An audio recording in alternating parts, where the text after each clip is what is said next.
Ya, lalu siapa saja menteri yang dipilih oleh Joko Widodo hingga saat ini belum diumumkan. Namun, lembaga survei Indobarometer merilis prediksi Kabinet Jokowi JK berdasarkan hasil penelitian mereka.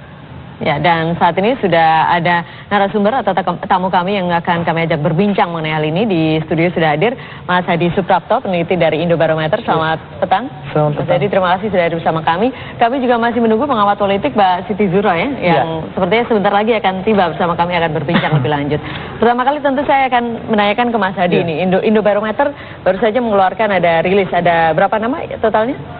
Ada banyak ini, kalau dihitung jumlah namanya banyak. Lebih lah ya. Karena dalam satu menteri bisa 3, bisa 2 calon yang muncul kan. Ya, rata-rata ada 3 kalau saya lihat ya. Rata-rata 3. Ya, itu sumbernya dari mana nih Mas Hadi?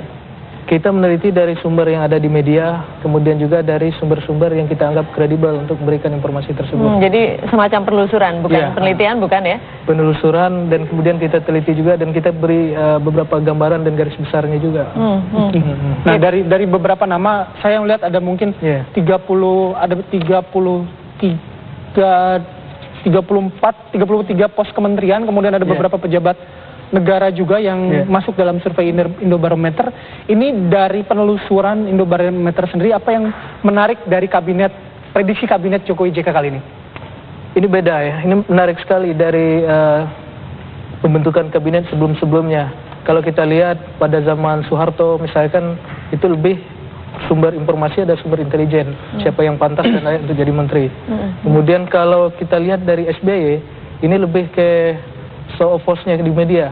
Jadi lebih kepada masyarakat, keuntungan masyarakat lebih mudah mengenal siapa-siapa calon menteri. Karena dibuat audiensi kan, dibuat audiensi, diundang dulu. Jadi masyarakat bisa lihat, oh ini loh calon-calon menterinya. Mereka bisa juga beli penilaian, termasuk media juga bisa melihat.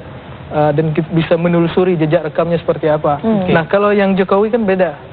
Jadi kita dibuat bertanya-tanya, siapa nih calon menteri?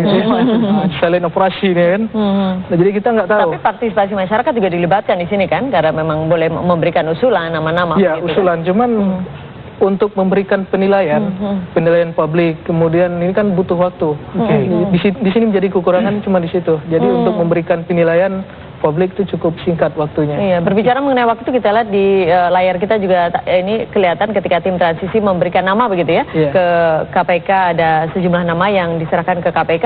Kalau melihat waktunya ini kira-kira kan setelah pelantikan akan segera diumumkan begitu. Apakah cukup nih menurut Anda hanya beberapa hari saja kan dari diserahkan ke KPK hingga nanti akan diumumkan gitu? Saya kira kalau dia sebagai pejabat negara, kemudian juga sebagai pejabat publik, kemudian tokoh, ya saya pikir tidak jadi masalah ya. Tapi setidaknya penilaian masyarakat untuk melihat seseorang ini, untuk menilai uji kelayakan dan sebagainya, ini kan butuh waktu.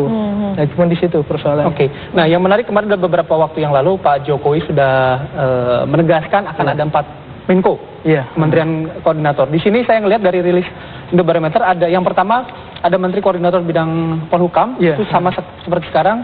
Menko Perekonomian juga sama seperti sekarang. Yang baru adalah 2 Menteri Koordinator Bidang Maritim dan Lingkungan Hidup, Menteri Koordinator Bidang Pembangunan Manusia dan Kebudayaan. Kita bahas satu persatu terlebih dahulu.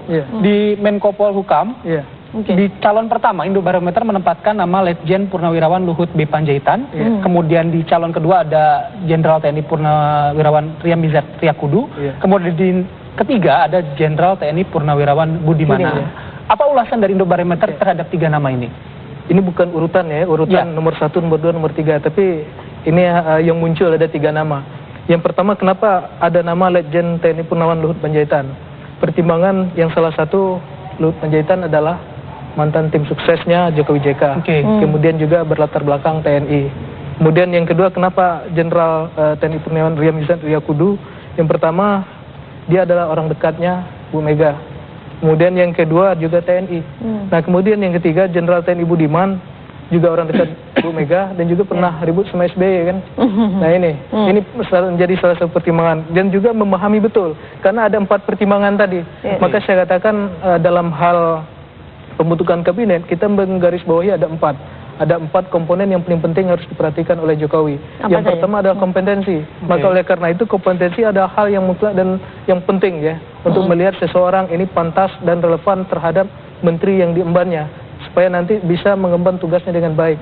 Nah, kemudian yang kedua dari integritas. Maka ini kan dibutuh, walaupun mengujinya susah ya, untuk uji integritasnya kan susah. Maka juga butuh uji publik di situ misalnya. Di pos kedua, Menteri Koordinator Bidang Perekonomian, sesuai kami sebutkan ini bukan karena urutan ya Mas ya, cuma hanya tiga nama yang muncul. Yang pertama adalah Bapak Faisal Basri, kemudian Atoni Prasetyantono, kemudian ada Ibu Rini Suwandi. Ya, Rini Suwandi, Rini Sumarno kita sekarang mengenalnya. Nah, dari tiga nama ini juga, mungkin Anda juga bisa memberikan ulasan tiga nama ini. Kalau Faisal Basri itu lebih ke beliau adalah ekonom. Kemudian yang kedua, Atoni Prasetyantono, dia ada ekonom. Kemudian juga kalau representasi kampusnya juga dari bisa diambil, ini adalah representasi dari UGM misalnya. Kemudian Rini Suwandi, ini adalah latar belakang, dia juga seorang pebisnis. Kemudian juga pernah memimpin Astra. Kemudian beliau adalah orang kepercayaan Bu Mega. Iya, sebagai ketua tim transisi sekarang. Ya, Rini Suwandi juga ada di sini tapi ya, ada di Menteri Perindustrian dan Perdagangan kan ya? Salah satunya. Salah satu. Dari tiga itu mungkin mana yang paling mencolok Mas dari penelusurannya Indobarometer? Kalau mencolok itu sih enggak. Tapi setidaknya tiga nama ini yang dimunculkan itu. Jadi kita tidak memberikan inilah yang paling tidak ada ranking yang tidak ada rankingnya. Tapi nanti yang bisa yang bisa menjadi ulasan mana yang lebih tepat. Mungkin itu nanti. Mas Adi dan juga Bayu, nampaknya Mbak Siti Zuhro sudah hadir ya. Saya langsung undang saja. Mbak Bayu, apa kabar? Baik. Apa kabar Mbak? Sempat macet tadi ya? Iya, macet sekali. Terima kasih Mbak Wi atas kehadirannya bersama kami di Kabar Petang sore hari ini. Tadi kita sempat ngobrol ini mengenai rilis yang dikeluarkan oleh Indobarometer. Ada beberapa nama begitu kan Mbak? Ada berapa jumlahnya Mas? Oh, lebih dari 40. Lebih dari 40 ya itu. Kalau Anda melihat ini nama-nama, apakah sudah melihat Mbak Wi juga? Belum secara rinci menurut versinya Indobarometer, karena tadi di kendaraan enggak lihat. Mungkin nanti saya bisa catch up gitu ya. Tapi Anda sendiri melihat dari proses perekrutan Menteri dari Kabinet Jokowi JK ini kan sudah disebutkan tadi oleh Mas Hadi sendiri, ini berbeda dengan rezim-rezim sebelumnya. Zamannya Pak SBY, diundang ke Cikeas, kemudian diinterview satu persatu, publik sudah bisa melihat. Di audiensi. Tapi sekarang sepertinya silent operation gitu, kita tidak tahu siapa. Hingga akhirnya kemarin tim transisi memberikan ke KPK untuk menelusuri rekam jejak. Anda melihat kebijakan yang dilakukan oleh Pak Jokowi JK ini untuk merekrut menterinya di kabinet seperti apa? Iya, memang kita melihat agak berbeda ya. Yang kita duga adalah lebih transparan, lebih terbuka dan lebih bisa kita ikuti bersama. Tapi ternyata ketika waktu diberikan, peluang itu diberikan khususnya kepada publik untuk merekrut dan sebagainya melalui media gitu ya, kita ikuti semua. Nama-nama itu banyak ratusan dan sebagainya. Hanya berhenti di situ. Jadi ini diskusi publik saja. Tapi versi dari Pak Jokowi sendiri kita tidak tahu. Hanya diberikan 15 yang terakhir ya. 15 untuk menteri-menteri yang dipersiapkan untuk partai dan 18 untuk profesional murni.